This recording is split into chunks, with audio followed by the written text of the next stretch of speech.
Hi friends, thanks for joining me today. Today's episode is just me. I'm flying solo. October is National Bullying Prevention Month, so I thought I'd do a segment specifically on my thoughts on this subject and some of our recent experiences.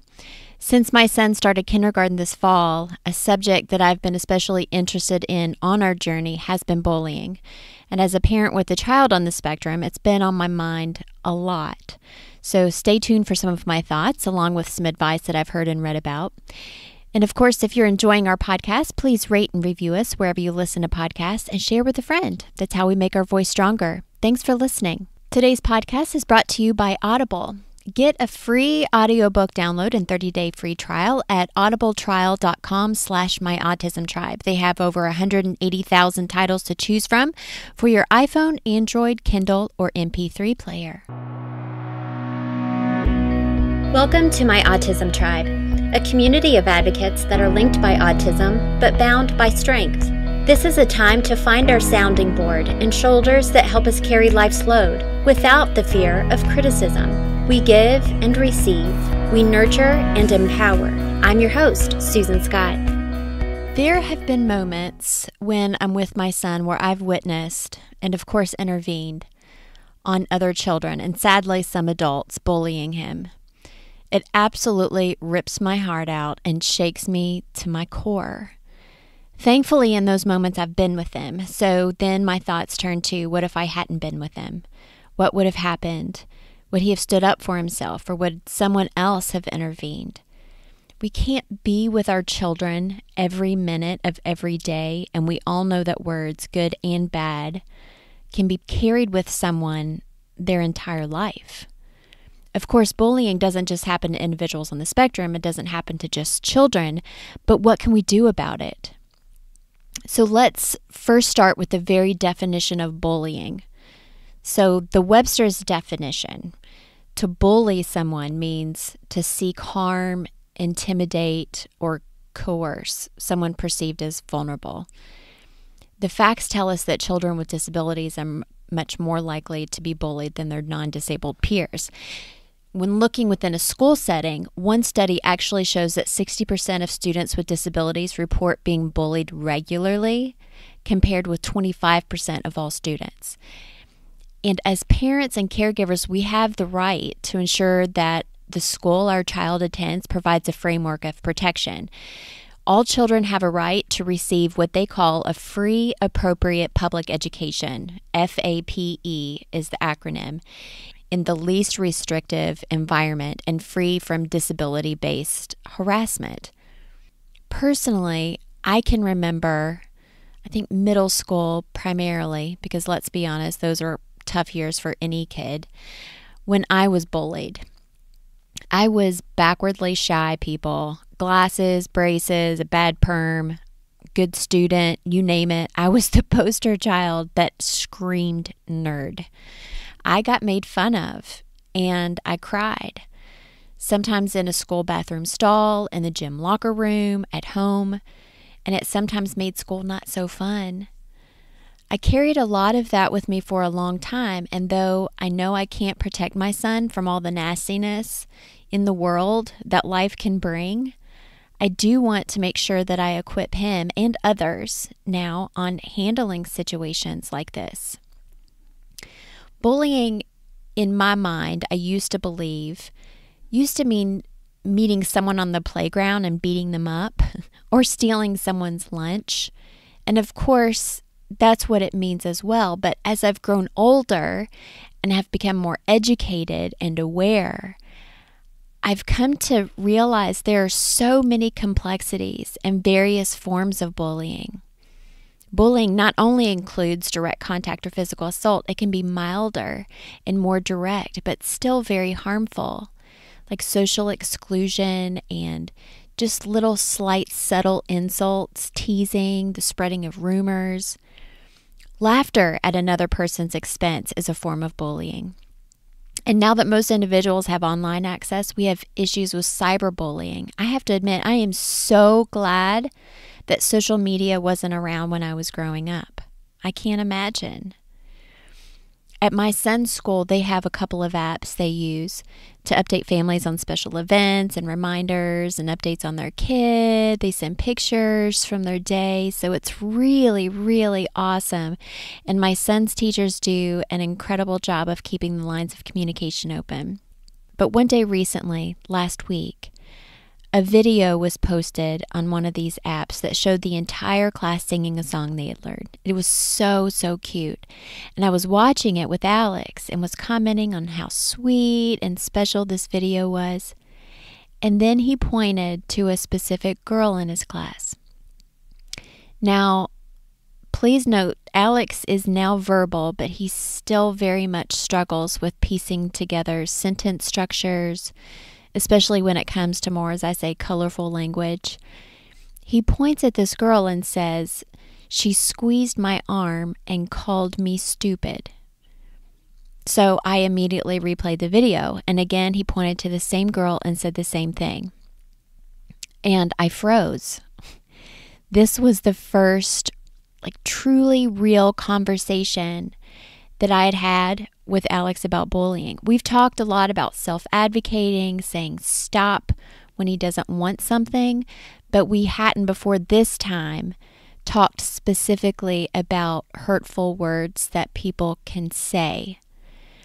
I asked him what he did, not sure if he was going to be able to tell me or to describe it, and he said he told his teacher.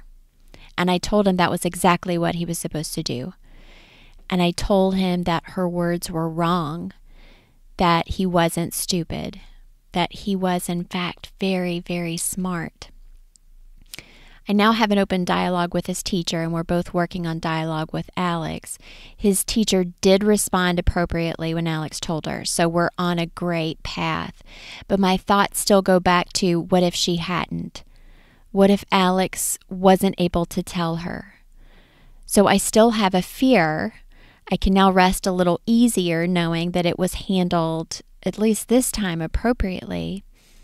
The adult response is so, so important, and it's important that adults know how to talk with someone in a bullying situation. And I'm not sure that I handled it exactly right, as I'm still learning about all of this. But the child should know that it's never their responsibility to fix a bullying situation. They should seek the help of an adult. And I am so beyond proud that Alex did just this. You see, Alex, he loves to learn. He loves school. And I know in a great environment, he thrives. But going back to the research has shown that bullying can negatively impact a child's access to education and can lead to school avoidance and higher rates of absenteeism. If they know they're going to be bullied at school, they're not going to want to go. There's a decrease in grades because they have the lack of concentration. They have a loss of interest in academic achievement that can lead to dropout rates. The list goes on. My mind is going 100 miles an hour. I know that students with disabilities have legal rights when they're a target of bullying, and most states even have laws that address bullying, specifically to students with disabilities. School districts can have individual policies that address how they respond to specific bullying situations. And in our case, we were provided a packet of information on registration from our local district on their policy on bullying. So that's great. If you're not sure, contact your local district or your school and request a written copy. It doesn't hurt to have. It can only help. Most of you are probably familiar, especially if your child is in school, on IEPs, and that stands for Individualized Education Programs. So students with disabilities who are eligible for special education under the Individuals with Disabilities Education Act, IDEA. There's a lot of acronyms in this world. I know we're all used to it. These students will have one of these, hopefully. The IEP can be a helpful tool in a bullying prevention plan as well.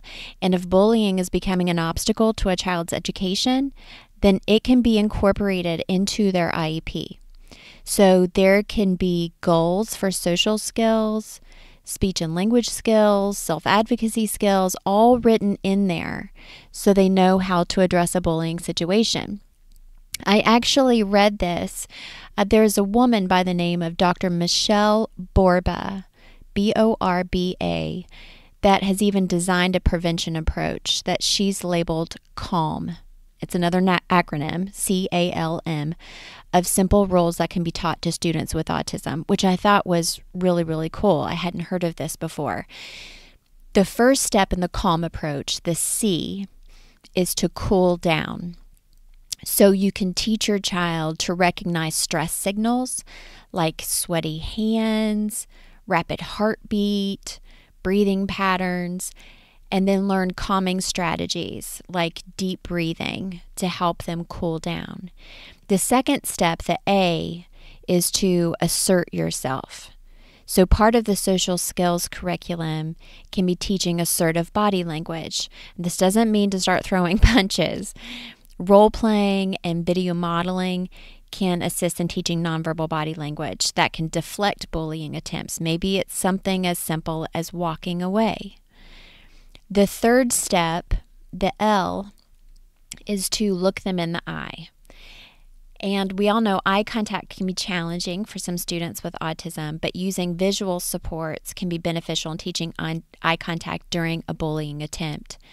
I think it is powerful when you can look a bully in the eye to address them. The last step in the CALM approach, the M, is mean it. And language scripts can be taught, such as stop that, leave me alone, or get away from me, I mean it. Maybe the most important thing in all of this talk about bullying is actually having your child know they're loved, right? We all have bad days. We have all been bullied, I'm sure, at one point or another, whether we realized it or not, and letting them know that they're not alone. I know, at least from my own personal experience, that we sometimes believe that we're the only ones this is happening to and that no one else cares. And that couldn't be further from the truth. It's not up to one person to end bullying. And there are individuals, entire communities, and organizations that care a lot and are really dedicated on this very specific subject. No one deserves to be bullied. Absolutely no one. All people should be treated with respect no matter what, period. And we all have a responsibility and a role to play in working together on creating this positive change. Am I right? This is not about if I have time, I will. If it's my child, I will. No. It takes a village. It takes my autism tribe. You like that? Thank you for being a part of my autism tribe and for walking beside me and lifting me up as we're all trying to make a difference. I'm trying to make a difference not only for my son, but for others. Much love to everyone. I'll see you next week.